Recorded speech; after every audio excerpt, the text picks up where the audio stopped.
¿Quién aquí está esperando el próximo fin de semana para envenenarse mientras juega dominó? Sonoro presenta Toxicomanía, el experimento mexicano. La insólita historia sobre la legalización de las drogas en 1940. Protagonizado por Luis Gerardo Méndez.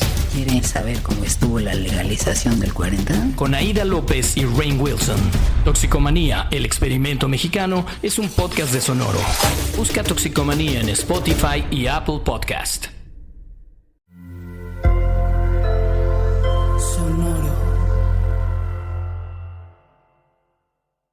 Antes de comenzar, les quiero recordar que ya hay varios episodios del podcast Paguroideas. Este podcast lo hago con Pepe Valdés y platicamos sobre técnicas de productividad y organización.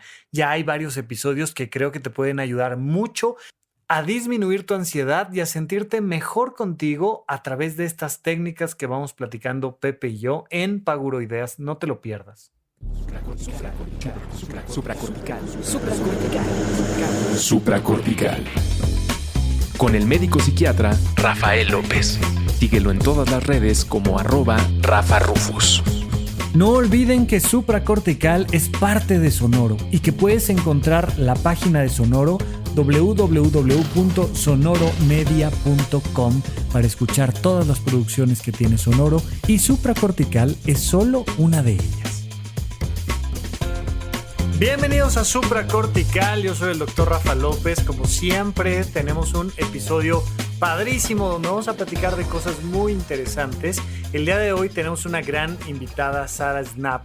Ella es licenciada en Ciencias Políticas por la Universidad de Colorado en Denver y tiene un máster en Políticas Públicas por Harvard. Pero básicamente, además de ser la cofundadora del Instituto RIA aquí en México, es una activista, es alguien que se dedica a mover la visión del mundo, a mover la forma en la que estamos interactuando con nuestro entorno.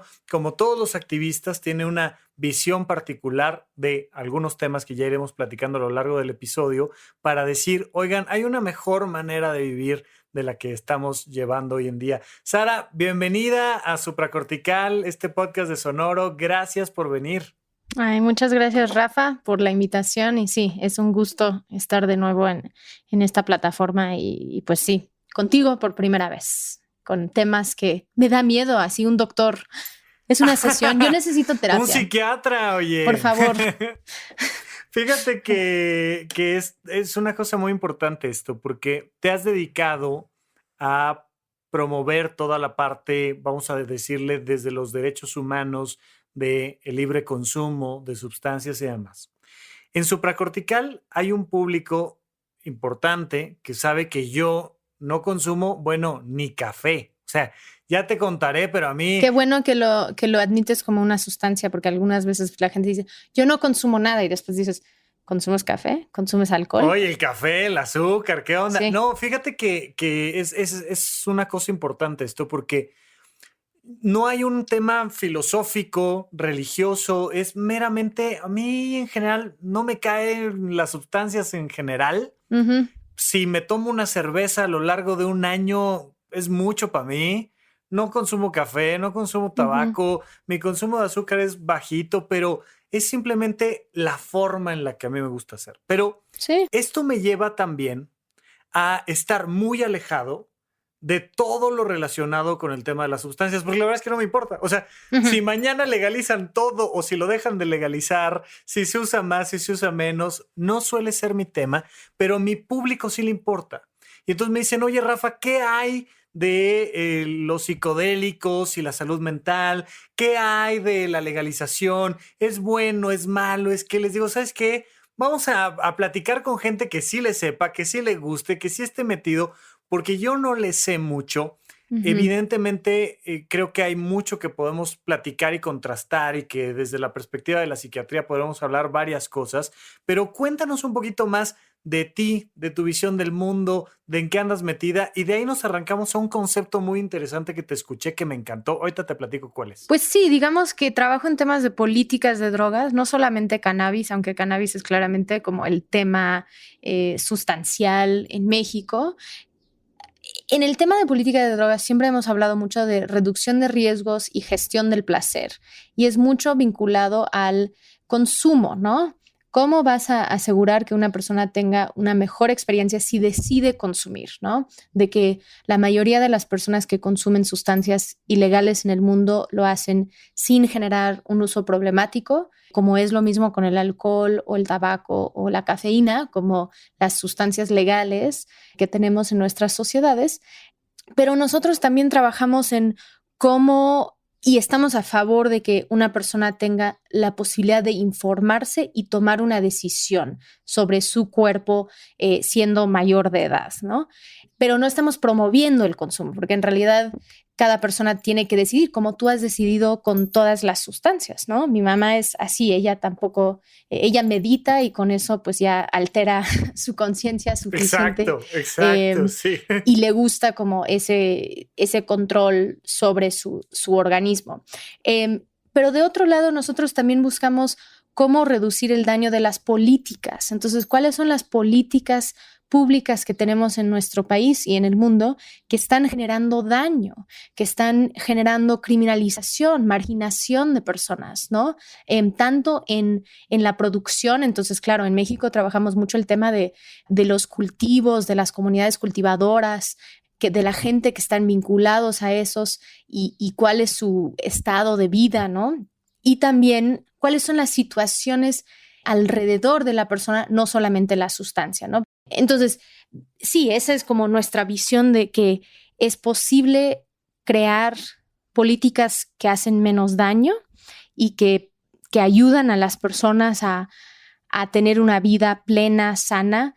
Claramente también creemos que pues a veces cuando hay personas, porque todos tenemos a alguien en nuestra familia o en nuestra comunidad que ha generado un uso problemático. Entonces, pues a mí sí me preocupa mi tío que es alcohólico, ¿no? Mi papá era alcohólico, me preocupaba, pero él consumía cannabis después y eso pues era mejor porque no lo alteraba tanto. No me daba miedo de que iba a manejar cuando había consumido cannabis como cuando había consumido alcohol, por ejemplo. Pero entonces tenemos esas personas que queremos cuidar, pero también es muy importante y por eso creo que este podcast es tan interesante porque está como viendo todos estos temas de probablemente es una situación alrededor del consumo que genera esos problemas, es que no tiene trabajo, o de que no está bien con su relación, que alguien cercano murió, de que creció en la calle, ¿no? Como que cuando vemos a jóvenes inhalando sustancias. Entonces, en realidad es la situación alrededor de la persona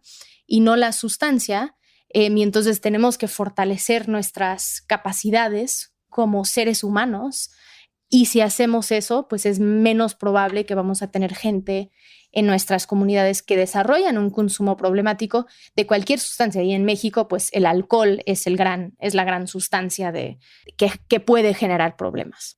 Oye, y además el alcohol que tiene una historia larga con nosotros en México, que está normalizado, que está puesto en las películas, que un montón de cosas. Pero, oye, a ver, dijiste algo muy interesante y antes de irme hacia el tema que a mí me interesa platicar contigo a fondo, pero te quisiera preguntar, a nivel estadístico, si es que hay estadísticas de esto, ¿consideras que la política que hay en torno a las sustancias, es decir, todo lo jurídico, lo político, lo económico que hay en torno a la sustancia, cobrará más vidas que la sustancia en sí a nivel médico? 100% en México estamos viviendo una situación donde si tú haces un balance entre los daños de la política de prohibición, de generar un conflicto, ¿no? Un conflicto interno entre grupos del crimen organizado y el ejército, y la complicidad del Estado en muchas de las actividades delictivas con el consumo de sustancias en nuestro país, se queda mucho más, hay muchas más vidas dañadas, hay muchas más personas que mueren al año por la violencia que por el consumo de sustancias. Eso lo sabemos.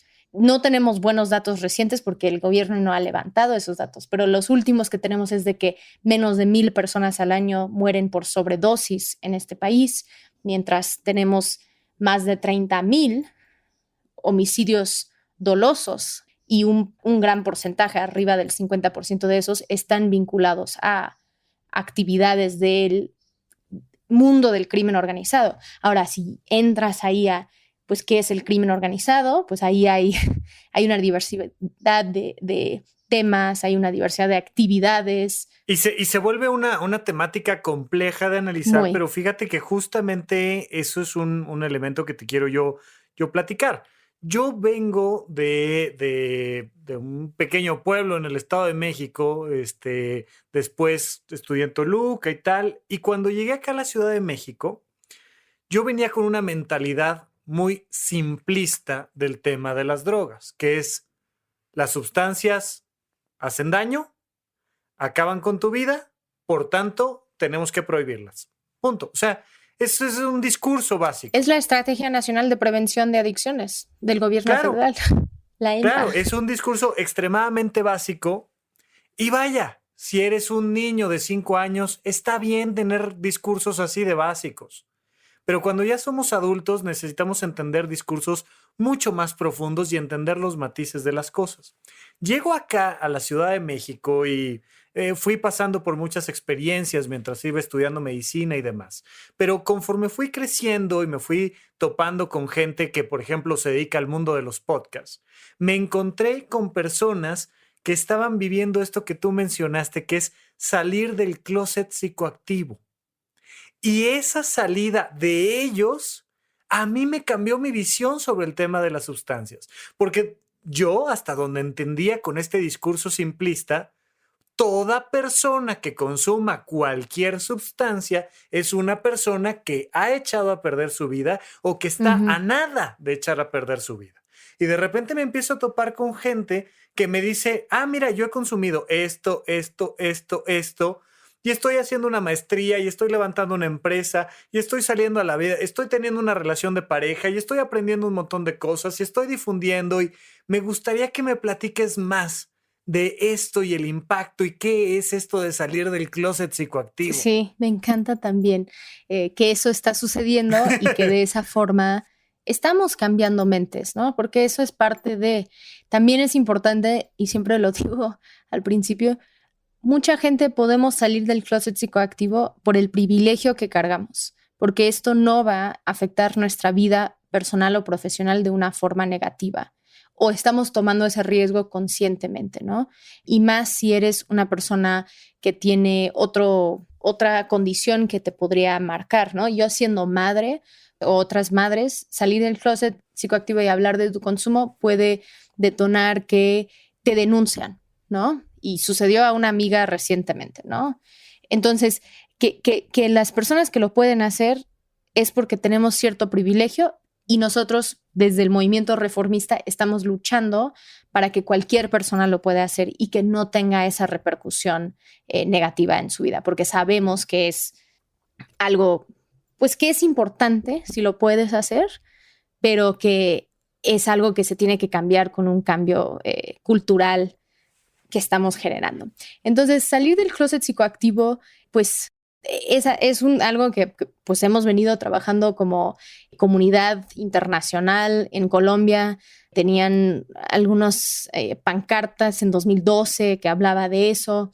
Ellos allá otro grupo en Medellín, por ejemplo, tenía un eslogan de mi mamá ya sabe, ¿no? Porque si tu mamá ya sabe, ¿qué importa qué opinan los demás?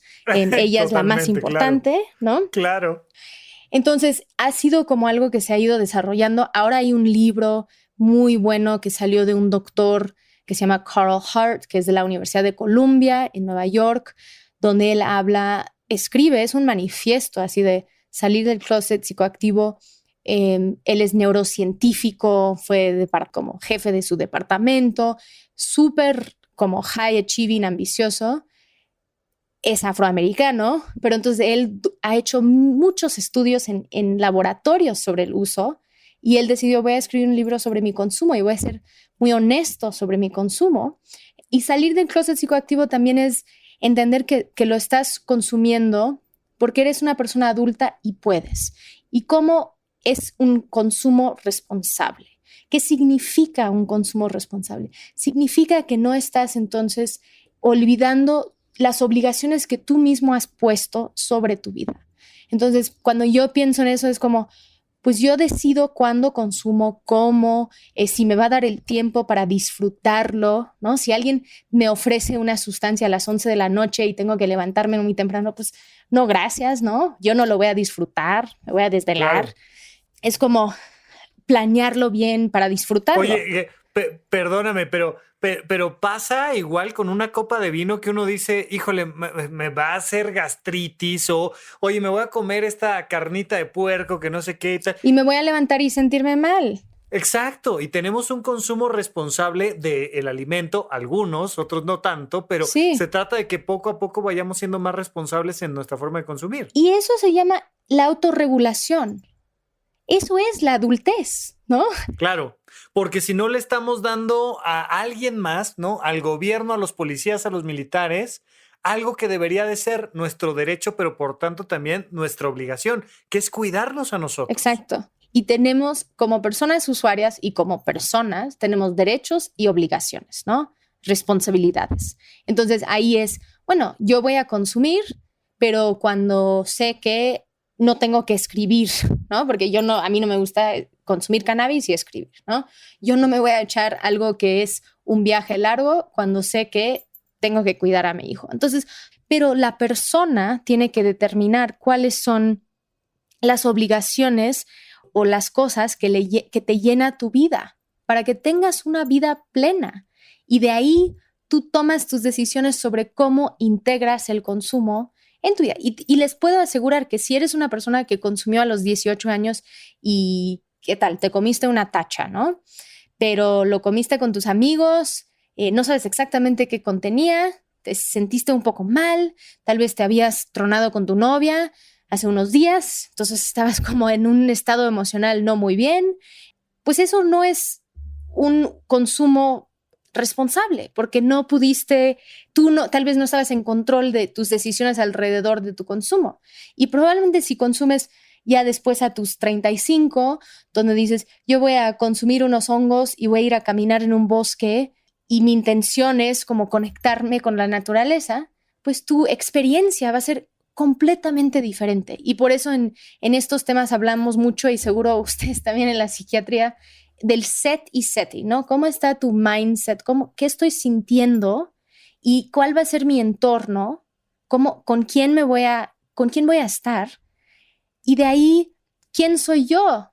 ¿Cuál es mi intención en este momento? Y tu intención puede ser el placer, que en el consumo de sustancias mucho del tiempo es el placer. Y no sé si a ti te gusta ir a conciertos o ver comedia o algo así, pero tu intención en esos espacios es también divertirte. Y eso es algo que también en la vida merecemos. Tenemos el derecho a la felicidad también.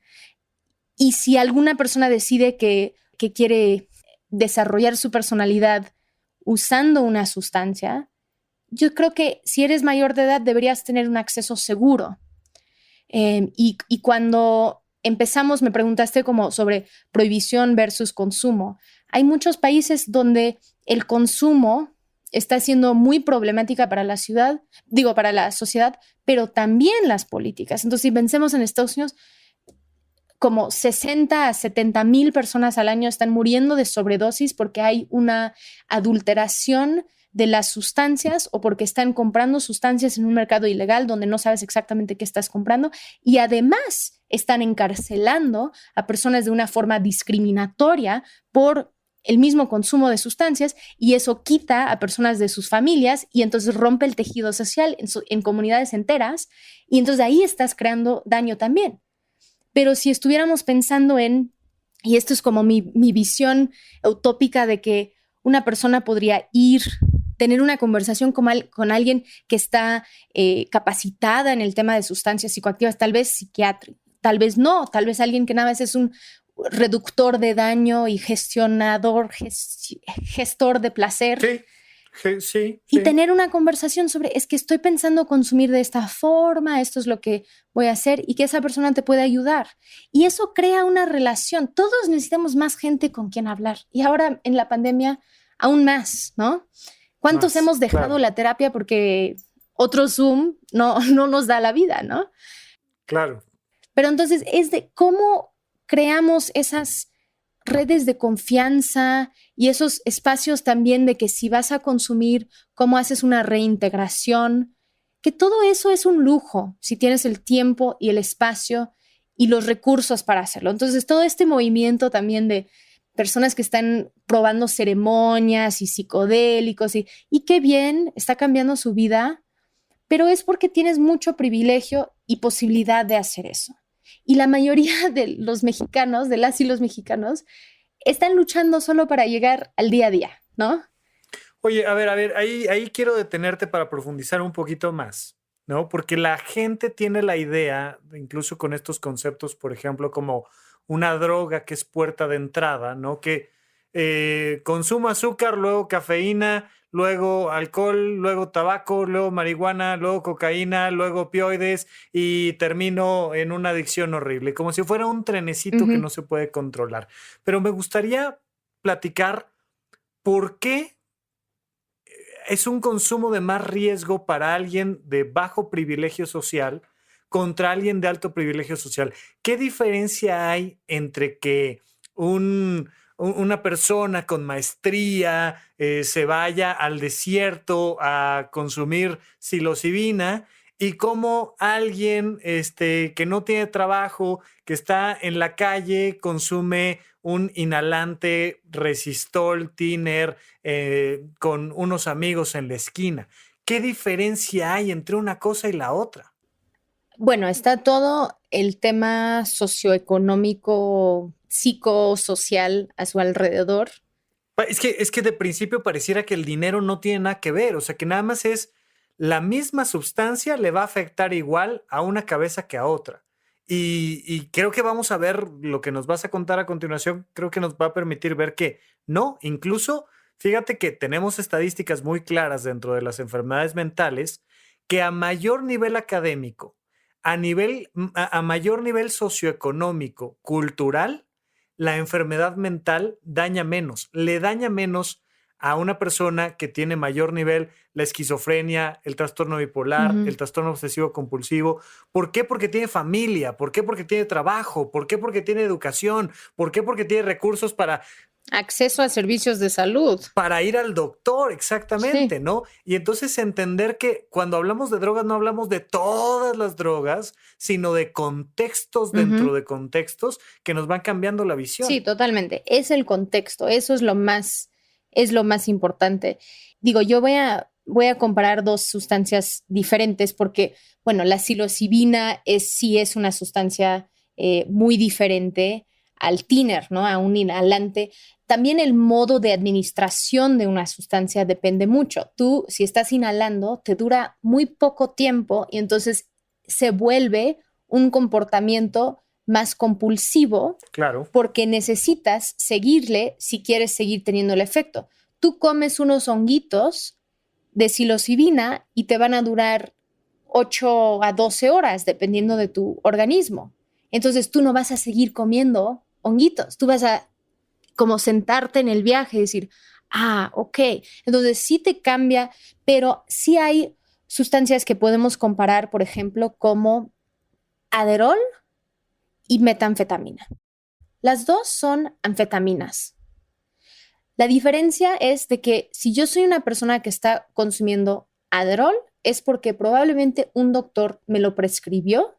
Entonces yo tengo acceso a un profesional de la salud que me está diciendo, toma una de estas todos los días y eso te va a ayudar a enfocarte, a poder terminar tus proyectos, a hacer tu trabajo y seguir tu vida. Entonces yo todos los días me tomo una. Ahí nada más, perdóname, meto un paréntesis. Aquí en México no es tan común que los médicos psiquiatras mandemos Adderall, que es muy parecido, ¿no? El Ritalin, el metilfenidato, el Tradea, el Estratera, etcétera. Hay una serie de medicamentos que los psiquiatras utilizamos para personas que tienen trastorno por déficit de atención. Y entonces lo que no sabe mucha gente es que son anfetaminas. Sí. Es una anfetamina que nosotros recetamos en una dosis de 1 miligramo por kilo de peso y que entonces te recomiendo que te la tomes una vez al día en liberación prolongada y que te va a ayudar a mantenerte, enfocarte, tal. Pero se vuelve también la posibilidad de que alguien pida que se la receten para subir en calificaciones, para mejorar sus ventas, para mantenerse despierto. Ayuda a tu funcionalidad. Claro. Ayuda. Es una sustancia de rendimiento. Sí. Mejora tu rendimiento. Y lo tomas como una pastilla. Y te lo manda alguien, te lo receta alguien, ¿no? Y vas a una farmacia establecida y te lo venden y lo consumes y lo vas platicando con tu doctor. Entonces, eso es una persona que tiene acceso a un servicio de salud. Claro. Y una persona que entonces está fumando metanfetamina, anfetamina, pero metanfetamina, que su forma de administración es fumar. Entonces entra más rápido, no es esa larga duración de la pastilla. Entonces voy a tal vez consumir más veces al día para poder mantener ese nivel. Pero el efecto en mi organismo va a ser muy parecido. Me va a dar energía, me va a levantar, me va a suprimir el hambre, me va como que mi cabeza, mi cerebro va a estar más claro, voy a poder enfocar, tal vez voy a limpiar, tal vez voy a... Pero tenemos una visión de quiénes son las personas que consumen metanfetamina y el presidente hasta habla, ¿no?, de este problema del cristal en nuestro país. Y sí, deberíamos estar preocupados por esto. Pero probablemente las personas que están desarrollando un uso compulsivo es porque su familia se enteró de que está consumiendo y lo quitaron de la casa. Así, lo botaron de la casa. Sí. Perdió su trabajo.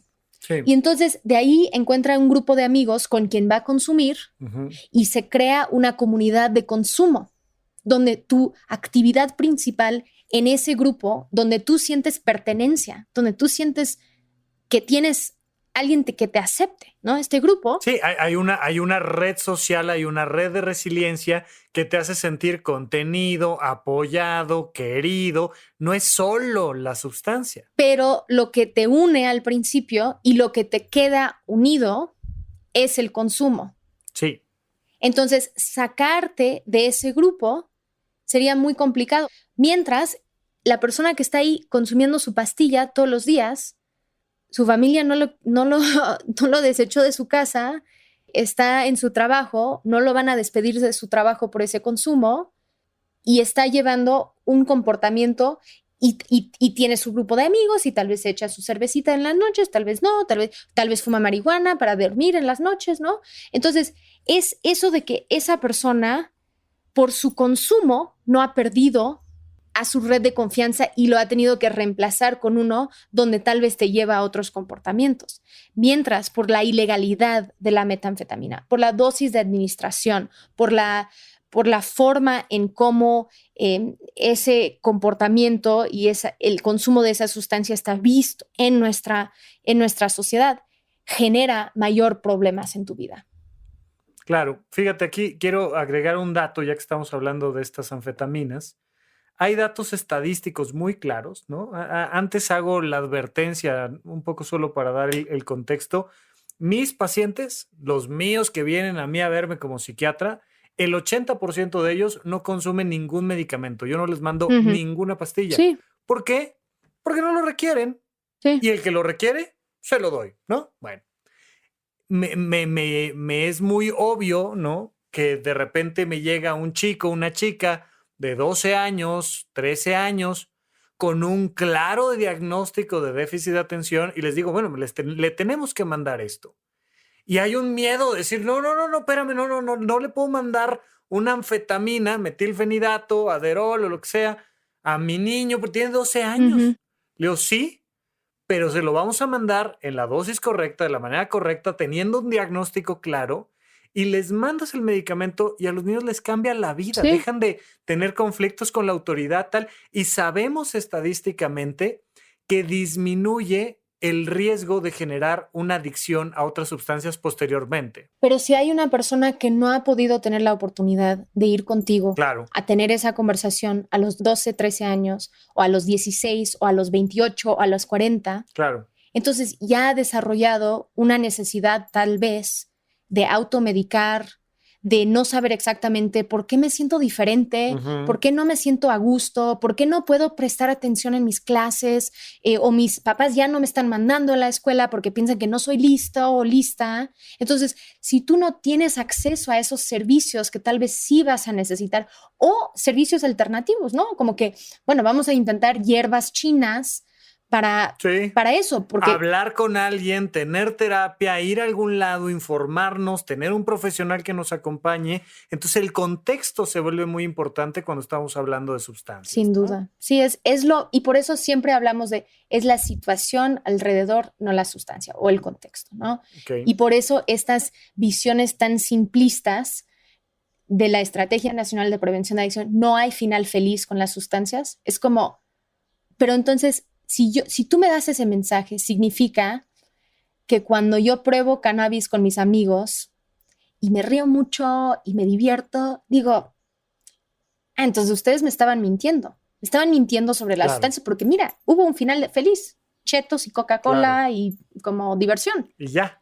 Y entonces tenemos que estar haciendo educación sobre sustancias, que hay distintas sustancias que te afectan de diferentes formas, todos pensando en si queremos retrasar la edad de inicio. Claro. No queremos que las personas estén consumiendo a una edad temprana. Yo quiero que mi hijo se espera todo lo que pueda, ¿no?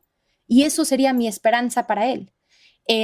Como lo digo, pero no estoy escondiendo mi consumo, como no escondería si tomo una cerveza, porque yo creo que es algo, también hay límites, hay contención, tenemos que decir, hay cosas que cuando eres adulto tú vas a poder decidir si quieres o no hacer. Fíjate que esto es algo que platico frecuentemente con los papás porque dicen, es que me dijo que yo me estoy tomando una cerveza y que por tanto él puede tomarse una cerveza. Le digo, nada más le contestas que no, que hay una edad para esto y hay una edad que no.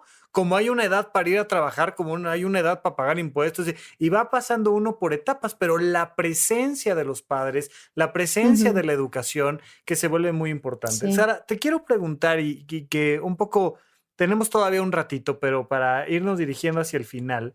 Pero vamos a tener que retomar esta conversación porque hay muchos temas así. Cuando quieras, por supuesto, y también que el público nos diga qué más quieren que platiquemos respecto a esto, pero me gustaría llevarlo a temas más prácticos, porque también pareciera que el tema de las drogas es de la televisión para atrás, es de gente que se está disparando, de gente que está en los púlpitos, de gente que está allá, y como que nosotros, sociedad, estamos aislados del tema, como que vivimos en una burbuja aparte, y no es verdad. ¿En dónde, cuándo y para qué escuchas Supracortical? Comparte tu experiencia en redes sociales para que más personas conozcan este podcast. Sigue al Dr. Rafa López en todos lados como @RafaRufus. Oigan, y antes de continuar, no olviden que tenemos este podcast chiquito, cortito, de episodios muy rápidos que se llama Alimenta tu mente. Tomamos frases de personajes famosos y las analizamos de tal forma que te ayuden todos los días a sentirte que estás mejorando tu vida. Alimenta tu mente es un podcast de Sonoro. Me gustaría preguntarte, alguien como yo, que tomó la decisión adulta de no consumir ninguna sustancia, ¿cómo puede ayudar a crear un mejor tejido social? Hablando el día de hoy respecto al tema de las sustancias. Sí, pues creo que es importante reconocer que cada persona tiene el derecho a decidir sobre su vida. ¿Cómo dejamos de usar lenguaje estigmatizante? ¿No? Es que estaban bien drogados. Los vi ahí. Ay, los marihuanos, ¿no? Como que hasta con cualquier sustancia. Nosotros no sabemos por qué una persona está consumiendo, cuál es el contexto. Tenemos que empezar a tener mayor empatía y de entender que cada persona está viniendo de su lugar. En reducción de daños siempre no es de que tú quieres cambiar la persona, tú tienes que ir a donde esa persona está y le ofreces herramientas y esa persona tiene que decidir, ¿estoy dispuesta a tomar esa herramienta o no? Ese es como mi lugar. Entonces es de dejar de replicar esos discursos estigmatizantes, cuando es en un contexto familiar y dicen algo y dices, oye, pero no sabemos exactamente. Yo en un chat de vecinos ahí dijeron, yo vivo en Veracruz, entonces era como, pues se rompió esa parada de camión, pues seguro eran unos jóvenes vándalos drogados. Sí.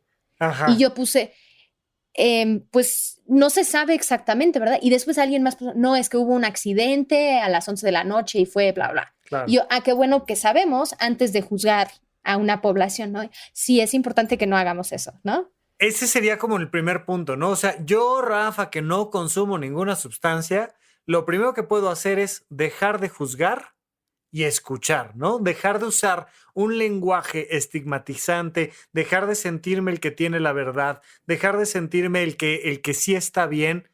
Con las sustancias... Tú tienes la autoridad moral porque no consumes. Con mi autoridad moral, porque yo como soy de los buenos, entre comillas, que no consumen, no puedo juzgar. Pero puedes ser una persona horrible y no consumir.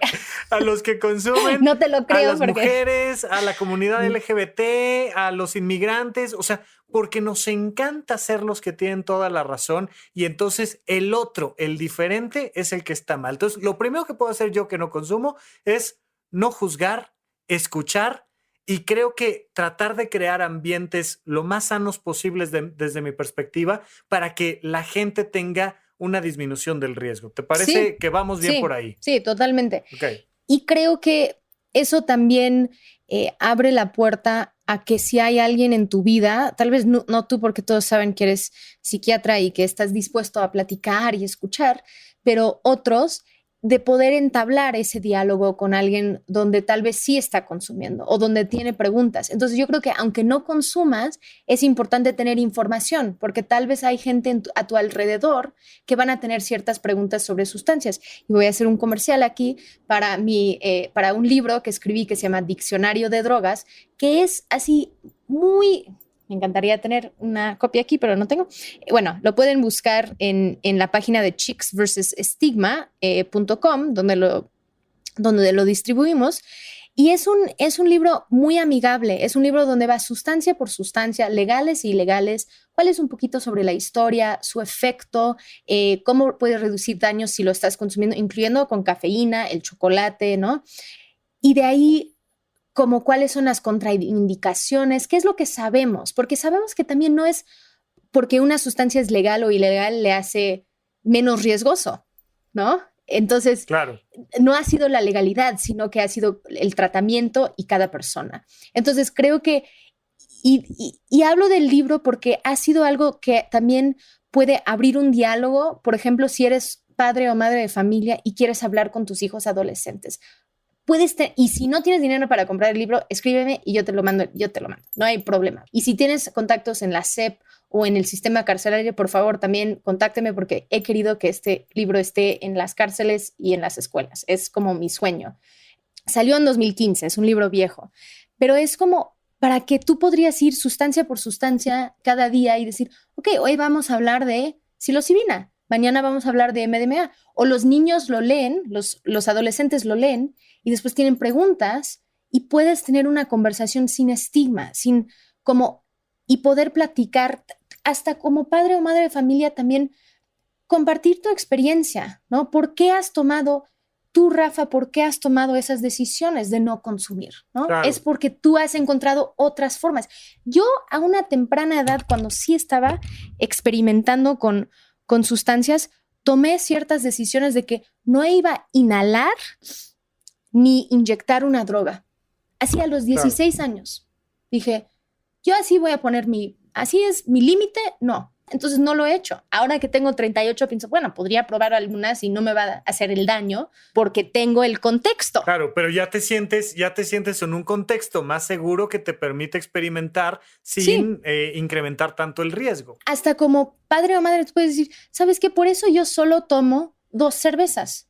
Porque no quiero sentirme mal al día siguiente. Porque no quiero... Y así vamos también creando normas comunitarios entre nosotros, porque creo que es algo que sí nos falta en las sustancias y en legales o ilegales. Yo solo tomo un café al día porque quiero poder dormir en las noches. Claro, ¿no? claro. no me saturo con sustancias. Entonces, también creo que hasta como adultos, o puedes hablar del ejemplo de, es que no quieres llegar a ese momento donde no tienes una conciencia o donde tratas mal a las personas o donde... Entonces, creo que sí es poder dialogar honestamente, no nada más... No. Y justo era lo que te iba a preguntar como siguiente escalón, ¿no? Ahora vamos a partir de una persona funcional que no ha salido del closet psicoactivo, y creo que ya lo comentaste con todos estos ejemplos que has dado, que hay que también empezar a encontrar con quién platicar el decir, fíjate que yo consumo esto, yo consumía lo otro, ahora lo hago de tal manera, ¿no? Y tener, oye, yo soy una persona funcional que consume, pues creo que una manera de crear un mejor tejido social es hablando. Uno va a escuchar, el otro va a hablar y luego al revés, pero vamos creando este contexto de mayor empatía y mayor comunicación, ¿no? Sí, tú trajiste un tema hace unos minutos importante del excepcionalismo que hacemos con algunas sustancias, y creo que eso también es importante, de que una persona también puede salir y decir, yo sí consumo, bueno, yo he ido a muchas reuniones o ver a gente y digo, oye, ¿y ustedes consumen cannabis? No, yo no consumo cannabis. Y después alguien, bueno, sí estoy tomando gotitas de CBD. Entonces es como, bueno, eso viene de la planta de cannabis, no está regulado aún, entonces en realidad no tienes idea de qué te estás tomando, no te estoy juzgando, pero nada más sí estás consumiendo, ¿no?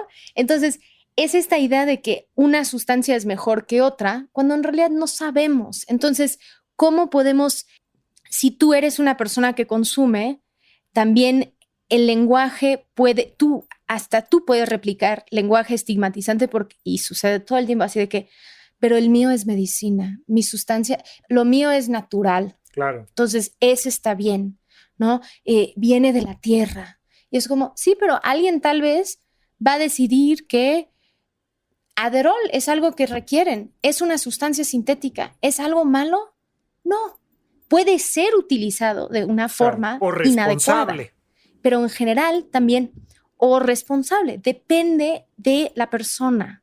Entonces, creo que también si tú consumes y te sientes bien hablando de tu consumo, contener esto, lo que nosotros queremos es que este movimiento reformista, y nosotros también hicimos mucho trabajo desde hace años cuando estaba más activo el Movimiento por la Paz con Justicia y Dignidad, ¿no? El movimiento de Javier Sicilia, de víctimas, donde creamos una plataforma de política de drogas, y de ahí trabajamos con muchas madres que tienen hijos desaparecidos, donde entonces los llevábamos a las marchas canábicas, los llevábamos a los espacios de política de drogas con su pancarta de yo no fumo, pero me sumo, entendiendo que esto tiene que ser un movimiento interseccional que permite, que es bajo un paraguas de derechos, de libertades, de información, ¿no? De educación, y de ahí que entonces yo no voy a juzgar a los demás por sus comportamientos, voy a aprender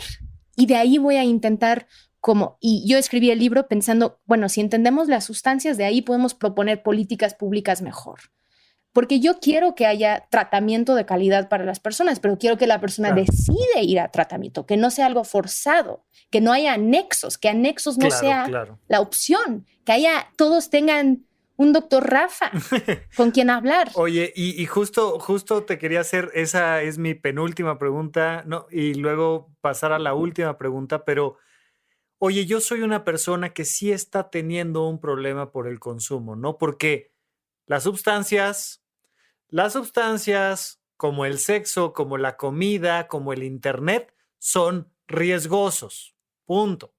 Y si son riesgosos es porque hay algunas personas que lamentablemente caen en un consumo inadecuado y ya tienen un problema. ¿Qué tengo que hacer? Sí, yo ya no estoy prestando atención a mi hijo porque estoy en mi teléfono todo el tiempo. Correcto.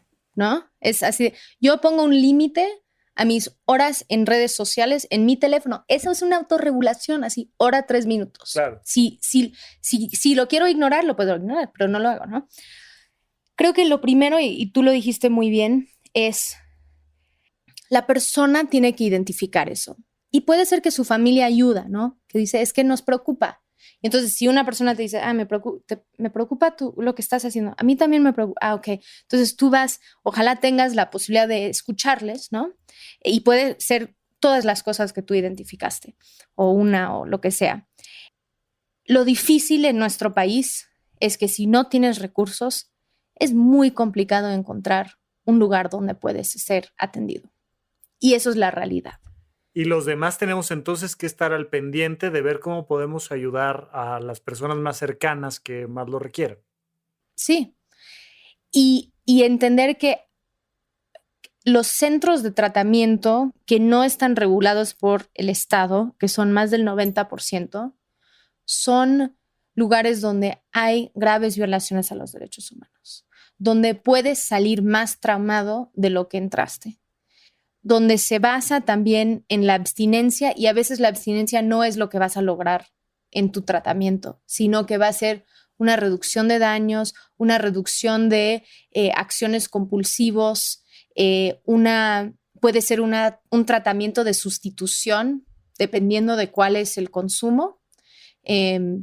Pensando y nosotros hemos hecho mucha investigación de, por ejemplo, cómo sería la sustitución de fumar goma de opio en vez de inyectar heroína, como una forma de consumir claro, para personas que ya están inyectando heroína que está adulterado con fentanilo. Que ya tienen un problema, y atender el problema al mismo tiempo que disminuyes el riesgo sin tener que hacer esta terapia de choque de ahora a cero consumo de nada, ¿no? Que eso puede causar daños a tu salud, la abstinencia completa, y además puede ser muy complicado emocionalmente y mentalmente. Y hay muchos programas de sustitución en el mundo que en algún momento podemos hablar, pero creo que es un tema de si queremos mejor tratamiento y necesitamos que el Estado, y es la Comisión Nacional contra las Adicciones, que no sea solamente los que tienen recursos que pueden ir a un Montefínex o algo así, que tengan esa posibilidad. Y antes de que requieres tratamiento, ojalá que tuvieras acceso a un terapeuta, donde puedes hablar de estas cosas.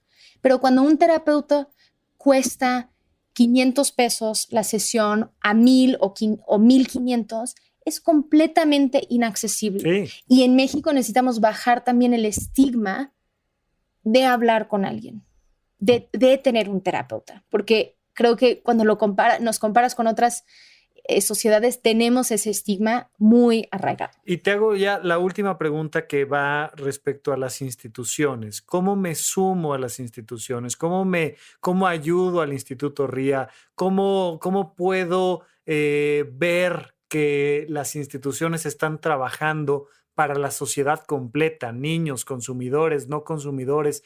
¿Qué hay más allá de lo individual?